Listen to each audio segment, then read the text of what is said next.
रोशनी का राज था। इसी वक्त अल्लाह ने एक मखलूक पैदा की जो आग की लहरों से वजूद में आई। ये आग मुकम्मल रोशनी या अंधेरा नहीं थी, बल्कि दोनों के दरमियान एक राज था। अल्लाह ने इस मखलूक को अपनी इबादत के लिए पैदा किया। कुरान मजीद और सही हदीस में जिन्नात के वजूद का जिक्र मिलता है। जिन्नात की मौजूदगी पर ईमान रखना अल्लाह की पैदा करदा गैब की दुनिया को समझने का हिस्सा है। जिन्नात की अपनी जिंदगियां थीं, माशरे थे और निज़ाम थे। वो आग से पैदा हुए जो उन्हें तेज, हल्का और ताकतवर बनाती है, जबकि इंसान मट्टी से पैदा हुआ जो उसे जिस्मानी लिहाज से महदूद बनाती है। जब जिन्नात को पहली बार पैदा किया गया, वो फितरतन बुरे नहीं थे।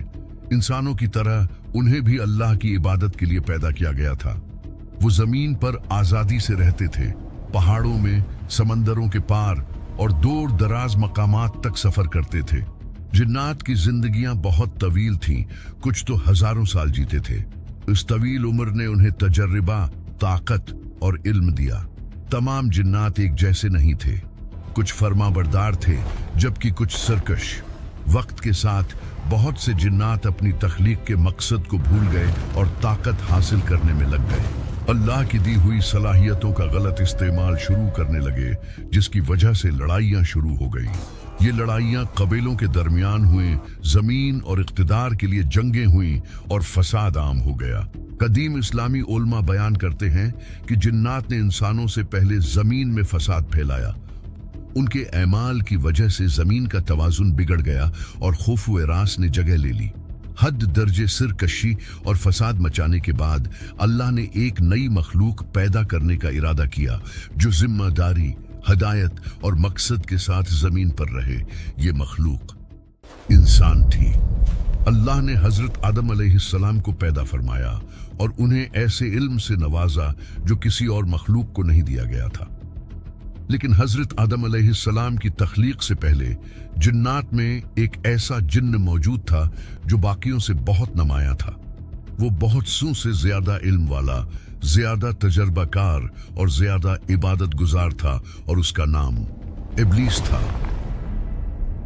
इब्लीस इबादत के लिए जाना जाता था। वो फरिश्तों के दरमियान रहता था और बहुत तवील अरसे तक अल्लाह की इबादत करता रहा। लेकिन उसके दिल के अंदर आहिस्ता आहिस्ता ऐसी चीज पैदा हो गई थी जो अल्लाह को बहुत नापसंद थी, और ये गुरूर था। अब इस गुरूर की वजह से सब कुछ बदलने वाला था। जब अल्लाह ने हजरत आदम अलैहिस्सलाम को पैदा फरमाया तो उस वक्त अल्लाह ने एक ऐसी चीज पैदा की जो बिल्कुल नई थी। और हजरत आदम अलैहिस्सलाम को मिट्टी से पैदा किया गया और फिर अल्लाह ताला ने उन्हें शक्ल दी, उनमें जान फूंकी और फिर उन्हें इल्म अता फरमाया। अल्लाह ने हजरत आदम अलैहिस्सलाम को चीजों के नाम और उनकी समझ सिखाई जो किसी और मखलूक को नहीं दी गई थी। जब हजरत आदम अलैहिस्सलाम की तख्लीक मुकम्मल हो गई तो अल्लाह ने फरिश्तों को हुक्म दिया कि वो हजरत आदम अलैहिस्सलाम के सामने सजदा करें, ताकि इंसान की अजमत और जमीन पर उसके मकाम यानी खिलाफत का इजहार हो। ये हुक्म इबादत के लिए नहीं था, बल्कि अल्लाह के फैसले के एहतराम और उसकी इताअत के लिए था, जिसमें हजरत आदम ने अल्लाह की दी हुई तमाम चीजों के नाम फरिश्तों को बताए। फरिश्तों ने फौरन इताअत की और बगैर किसी सवाल के सजदा कर दिया। लेकिन एक हस्ती ने इनकार कर दिया। वो हस्ती इब्लीस थी।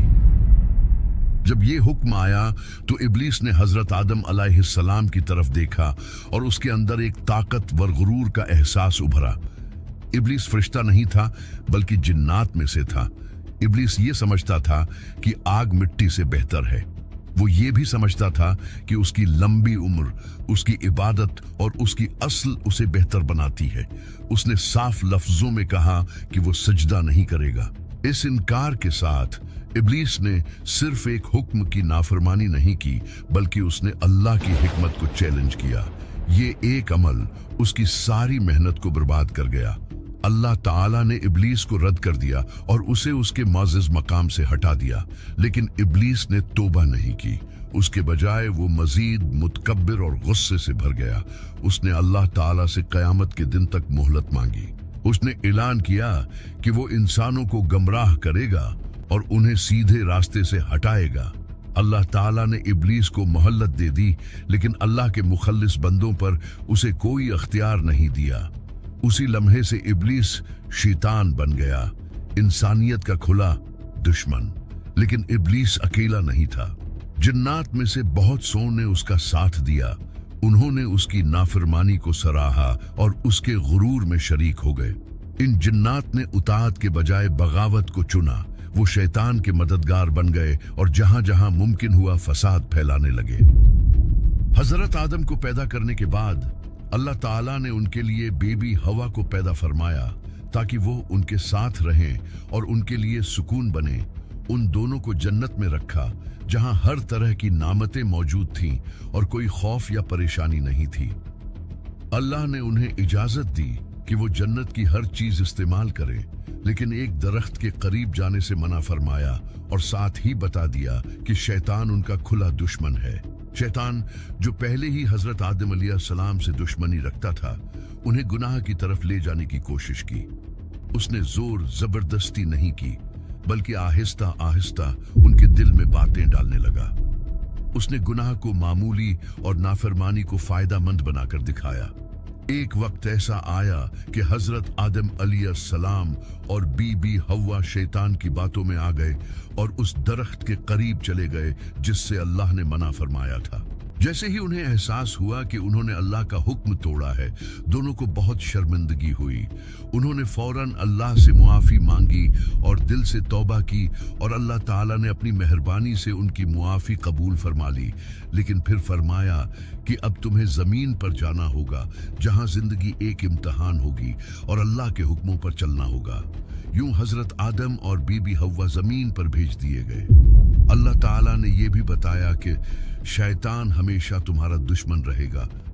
जब हजरत आदम अलैहिस्सलाम को जमीन पर भेजा गया तो इंसानियत की मौजूदगी ने सब कुछ बदल दिया। अब जमीन पर दो ऐसी मखलूकात मौजूद थीं जिन्हें अख्तियार दिया गया, एक देखी जाने वाली और एक पोशीदा। इब्लीस की नफरत इंसानों के लिए और भी गहरी हो गई। उसने ताकत के जरिए हमला करने के बजाय एक खामोश लेकिन ज्यादा खतरनाक तरीका वसवसा अपनाया। इब्लीस और उसके पैरोकारों ने इंसानों की खामियों को बगौर देखा। वो गुस्से, ख्वाहिश, खौफ और गफलत के लम्हों का इंतजार करते, फिर चुपके से वसवसे डालते, गुनाह को मामूली बनाकर पेश करते, उताअत को बोझ महसूस कराते, शक को उलझन में बदल देते और उलझन को अल्लाह से दूरी में तब्दील कर देते। ये वसूसा उनका सबसे ताकतवर हथियार बन गया। लेकिन ये भी सच है कि तमाम जिन्नात ने इब्लीस का साथ नहीं दिया। कुछ जिन्नात ईमान पर कायम रहे, कुछ अल्लाह से डरते रहे और फसाद से दूर रहे, जबकि कुछ ने बाद में कुरान सुना और इस्लाम कबूल कर लिया। लेकिन जो शैतान के पैरोकार बने वो गुमराही के रास्ते पर चल निकले। जन्नात लंबी जिंदगियां गुजार सकते थे, लेकिन वो भी मर जाते थे। मौत उन तक भी पहुंचती थी जैसे इंसानों तक पहुंचती है। कुछ लड़ाई में मर गए, कुछ तभी मौत मर गए और कुछ अपने ही अमाल के नतीजे में हलाक हो गए। कोई जिन्न हमेशा जिंदा रहने वाला नहीं है। इब्लीस खुद भी हमेशा रहने वाला नहीं है। वो सिर्फ अल्लाह की इजाजत से जिंदा है और जब अल्लाह चाहेगा उसे खत्म कर देगा। शैतान से भी इंसानों की तरह हर अच्छे और बुरे अमल का हिसाब लिया जाएगा। क़यामत के दिन शैतान का असल इंजाम सबके सामने आ जाएगा। उस दिन ना उसकी चालें चलेंगी, ना उसके वादे काम आएंगे। जब इंसान और जिन्नात अल्लाह के सामने जमा होंगे तो शैतान भी वहां खड़ा होगा, कमजोर, बेबस और शर्मिंदा। उस दिन वो अपने पैरोकारों से साफ कह देगा कि मैंने तुम पर कोई जबरदस्ती नहीं की थी, मैंने सिर्फ बुलाया था और तुमने खुद मेरी बात मानी। आज ना मैं तुम्हारी मदद कर सकता हूं और ना तुम मेरी। उस दिन शैतान पछताएगा, मगर तौबा का वक्त खत्म हो चुका होगा। फिर अल्लाह के हुक्म से शैतान और उसके पैरोकारों को जहन्नम में डाल दिया जाएगा। वही जहन्नम जिसका अल्लाह ने वादा किया था। वहां ना मौत आएगी और ना नजात मिलेगी और ना कोई आसानी होगी। लेकिन क़यामत के दिन सिर्फ बुरे जिन्नात ही नहीं होंगे, जिन्नात में नेक और फर्माबरदार भी होंगे। वो जिन्नात जो अल्लाह पर ईमान लाए, कुरान पर यकीन रखा, शैतान की बातों से बच्चे और नेकी का रास्ता अख्तियार किया, उनके साथ अल्लाह इंसाफ और रहमत का मामला फरमाएगा। ऐसे नेक जिन्नात भी अल्लाह के हुक्म से जन्नत में दाखिल किए जाएंगे जैसे नेक इंसान जन्नत में जाएंगे। जिन्नात अल्लाह के सामने कमजोर हैं। वो उस मोमिन को नुकसान नहीं पहुंचा सकते जो जिक्र, नमाज और इताअत के जरिए महफूज हो।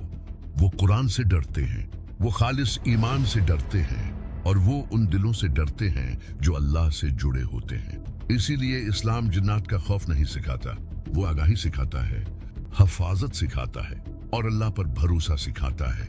क्योंकि आखिरकार गैब की दुनिया मौजूद जरूर है, लेकिन हुकूमत नहीं करती। हुकूमत सिर्फ अल्लाह ही की है। वक्त गुजरने के साथ इंसानों के अर्द गिर्द जिन्नात की मौजूदगी एक खामोश हकीकत बन गई। इंसान उन्हें देख नहीं सकते थे, लेकिन जिन्नात इंसानों को देख सकते थे। वो इंसानों के रवैये, आदतें, जज्बात और कमजोरियों का मुशाहिदा करते थे। यही पोशीदा मुशाहिदा शैतान और उसके पैरोकारों के असर अंदाज होने की बुनियाद बना। जिन्नात की असल ताकत जिस्मानी नहीं है, बल्कि असर अंदाज होना है। वो ख्यालात, जज्बात और फैसलों पर असर डालते हैं। वो दिल में वसवसे डालते हैं। वो जबरदस्ती अमल नहीं करवाते। इंतखाब फिर भी इंसान का होता है, लेकिन वसूसा गलत इंतखाब को आसान और सही इंतखाब को भारी बना देता है। ये वसूसा उस वक्त ज्यादा ताकतवर हो जाता है जब ईमान कमजोर हो, जब नमाज छोड़ दी जाए, जब अल्लाह का जिक्र भुला दिया जाए, जब गुनाह मामूल बन जाए और जब दिल अल्लाह के सिवा हर चीज में मसरूफ हो जाए। यही वो मौके हैं जिनका शैतान सब्र से इंतजार करता है। इस्लाम इंसान को कभी बेहिफाजत नहीं छोड़ता। अल्लाह ने इंसान को इस दुनिया में अकेला नहीं भेजा, बल्कि उसके साथ हदायत और हिफाजत भी अता की है। शैतान का सबसे बड़ा हथियार खौफ और वसवसा है, लेकिन अल्लाह ने उससे बचाव के लिए आसान और ताकतवर रास्ते बता दिए हैं। अल्लाह का जिक्र दिल को मजबूत करता है और शैतान को कमजोर कर देता है। नमाज इंसान को बुराई से रोकती है और अल्लाह के करीब कर देती है। कुरान की तलावत एक ऐसी हिफाजत बन जाती है जिसके सामने शैतान ठहर नहीं सकता। आयतुल कुर्सी, सूरह फलक और सूरह नास ऐसी आयतें हैं जो इंसान को हर तरह के शर से बचाती हैं। बहुत से लोग जिन्नात और शैतान से खौफजदा रहते हैं, लेकिन इस्लाम खौफ नहीं सिखाता, बल्कि समझ सिखाता है। हर मुश्किल, हर बीमारी और हर परेशानी जिन्नात की वजह से नहीं होती। बहुत सी आजमाइशें जिंदगी का हिस्सा होती हैं जिनका सामना सब्र, अक्ल और अल्लाह पर भरोसा रख कर करना होता है। इस्लाम हमें यह सिखाता है कि हम हर बात का इल्जाम गैब पर डालने के बजाय अपनी इस्लाह करें और अल्लाह की तरफ रजू करें। गैब की दुनिया मौजूद जरूर है, लेकिन इख्तियार और हुकूमत सिर्फ अल्लाह ही के हाथ में है। इसीलिए जो इंसान अल्लाह को याद रखता है, उसके दिल में खौफ के बजाय सुकून आता है। जो अल्लाह पर भरोसा करता है, शैतान उस पर असर अंदाज नहीं हो सकता। जो अल्लाह के हुक्मों पर चलता है, वो दुनिया में भी मजबूत रहता है और आखिरत में भी कामयाब होता है। अल्लाह से जुड़ने वाला इंसान कभी अकेला नहीं होता, क्योंकि अल्लाह उसके साथ होता है।